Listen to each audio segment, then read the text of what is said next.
Today is day 175 of the year 2021, and the date is June 24th, 2021. I'm reading from the New Living Translation of the Chronological One-Year Reading Bible. Today's scripture is from the book of Isaiah.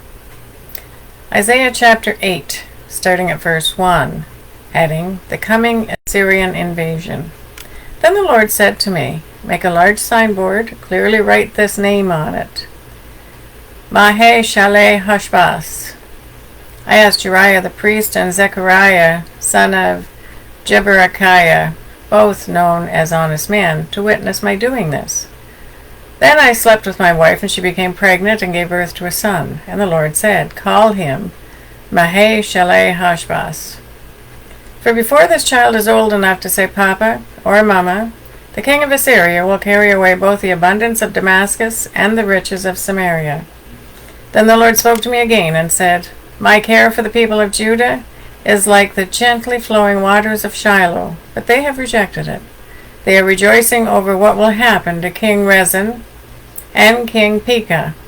Therefore the Lord will overwhelm them with a mighty flood from the Euphrates River, the king of Assyria and all his glory. This flood will overflow all his channels and sweep into Judah until it is chin deep. It will spread its wings, submerging your land from one end to another, O Emmanuel. Huddle together, you nations, and be terrified. Listen, all you distant lands. Prepare for battle, but you will be crushed. Yes, prepare for battle, but you will be crushed. Call your councils of war, but they will be worthless. Develop your strategies, but they will not succeed, for God is with us. Heading. A call to trust the Lord. The Lord has given me a strong warning not to think like everybody else does. He said, Don't call everything a conspiracy, like they do. Don't live in dread of what frightens them. Make the Lord of Heaven's armies holy in your life. He is the one you should fear. He is the one who should make you tremble. He will keep you safe. But to Israel and Judah, he will be a stone that makes people stumble, a rock that makes them fall. And for the people of Jerusalem, he will be a trap and a snare. Many will stumble and fall, never to rise again. They will be snared and captured.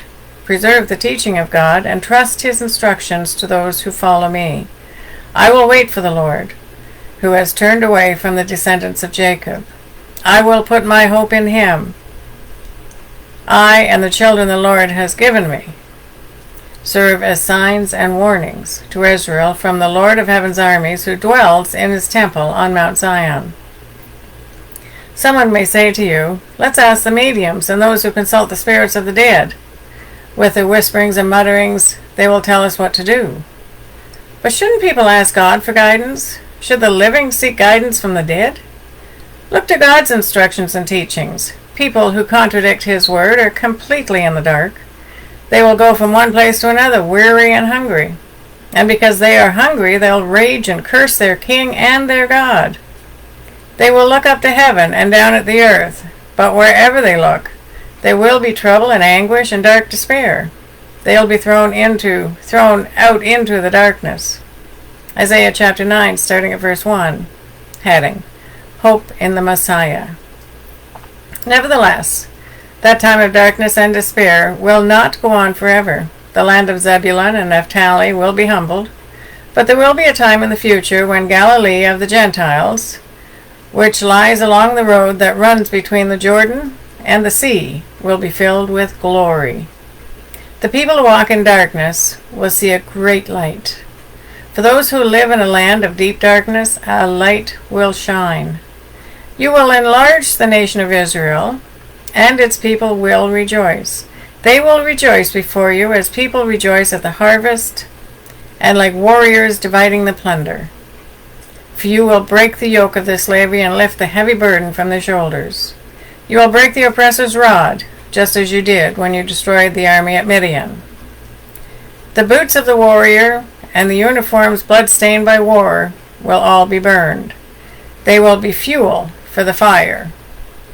For a child is born to us, a son is given to us. The government will rest on his shoulders, and he will be called Wonderful Counselor, Mighty God, Everlasting Father, Prince of Peace.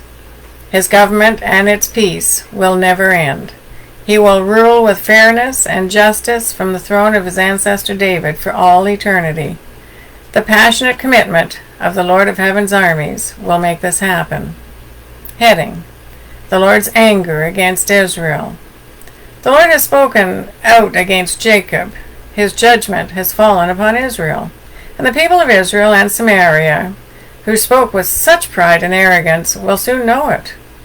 They said, "We will replace the broken bricks of our ruins with finished stone, and replant the felled sycamore fig trees with cedars."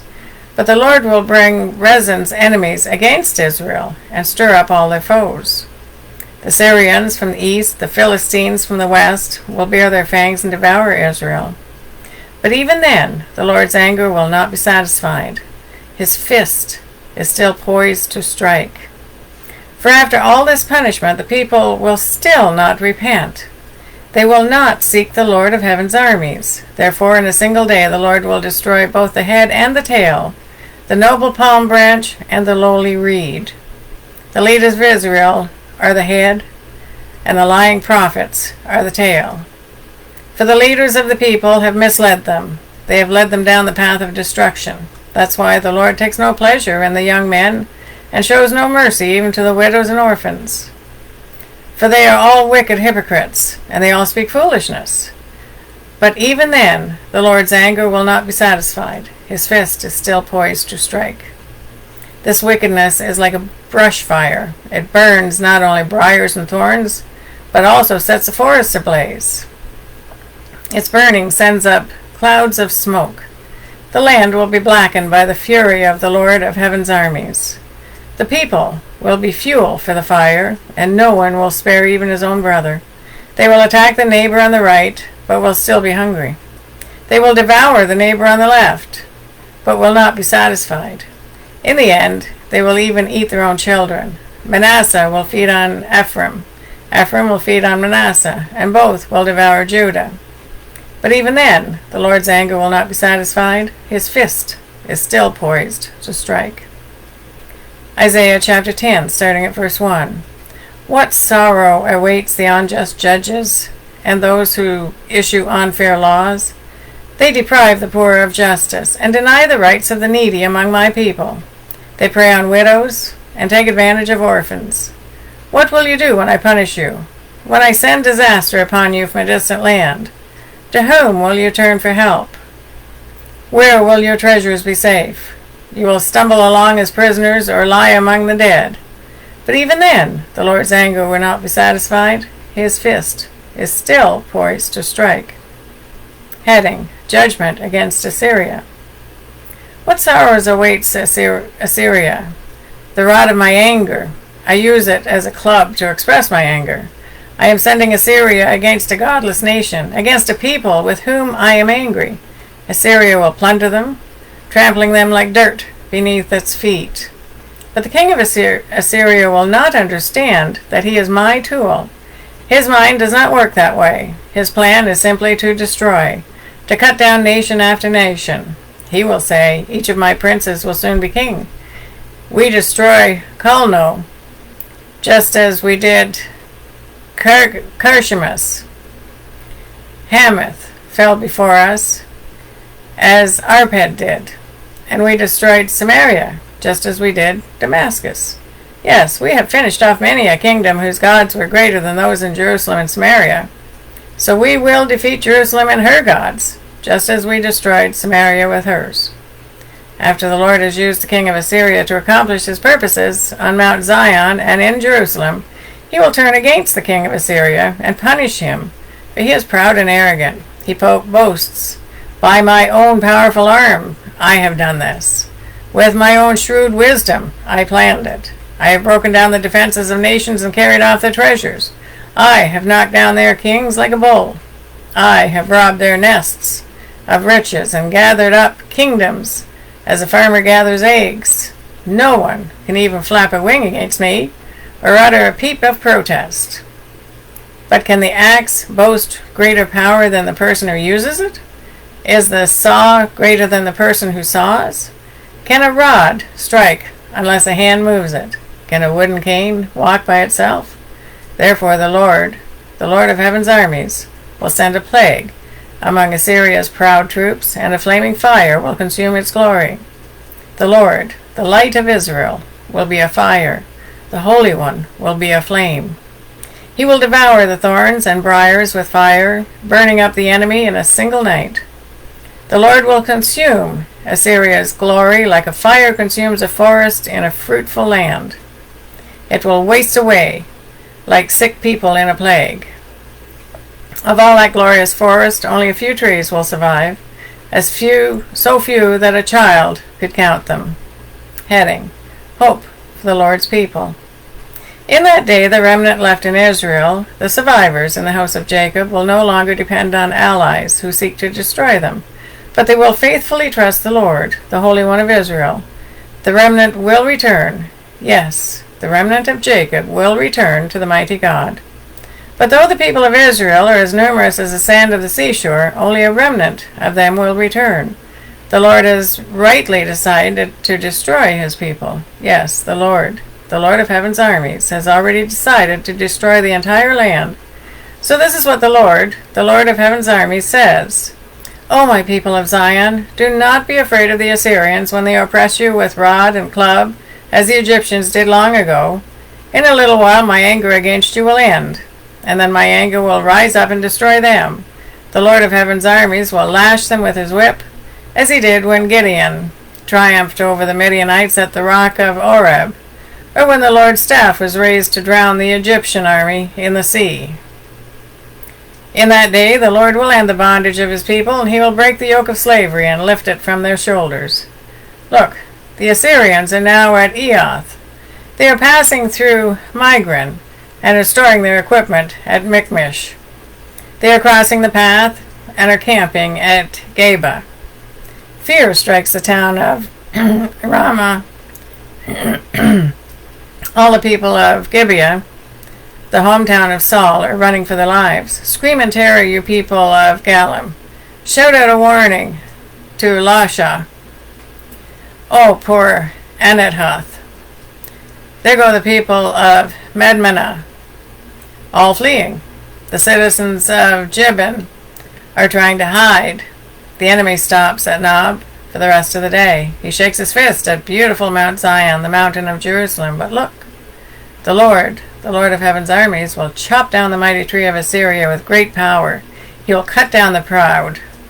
That lofty tree will be brought down. He will cut down the forest trees with an axe. Lebanon will fall to the mighty one. Isaiah chapter 11, starting at verse 1. Heading: A branch from David's line. Out of the stump of David's family will grow a shoot. Yes, a new branch bearing fruit from the old root. And the Spirit of the Lord will rest on him, the Spirit of wisdom and understanding, the Spirit of counsel and might, the Spirit of knowledge and the fear of the Lord. He will delight in obeying the Lord. He will not judge by appearance, nor make a decision based on hearsay. He will give justice to the poor and make fair decisions for the exploited. The earth will shake at the force of his word, and one breath from his mouth will destroy the wicked. He will wear righteousness like a belt and truth like an undergarment. In that day the wolf and the lamb will live together. The leopard will lie down with a baby goat. The calf and the yearling will be safe with a lion, and a little child will lead them all. The cow will graze near the bear. The cub and the calf will lie down together. The lion will eat hay like a cow. The baby will play safely near the hole of a cobra. Yes, a little child will put his hand into the nest of deadly snakes without harm. Nothing will hurt or destroy in all my holy mountain. For as the waters fill the sea, so the earth will be filled with people who know the Lord. In that day, the heir to David's throne will be a banner of salvation to all the world. The nations will rally to him, and the land where he lives will be a glorious place. In that day the Lord will reach out his hand a second time to bring back the remnant of his people, those who remain in Assyria, and northern Egypt, in southern Egypt, Ethiopia, and Elam in Babylonia, Hamath, and all the distant coastlands. He will raise a flag among the nations and assemble the exiles of Israel. He will gather the scattered people of Judah from the ends of the earth. Then at last, the jealousy between Israel and Judah will end. They will not be rivals anymore. They will join forces to swoop down on Philistia to the west. Together they will attack and plunder the nations to the east. They will occupy the lands of Edom and Moab, and Ammon will obey them. The Lord will make a dry path through the gulf of the Red Sea. He will wave his hand over the Euphrates River, sending a mighty wind to divide it into 7 streams, so it can easily be crossed on foot. He will make a highway for the remnant of his people, the remnant coming from Assyria, just as he did for Israel long ago when they returned from Egypt. That is a reading for day 175. God bless each and every one of you, and may God be with you until we meet again.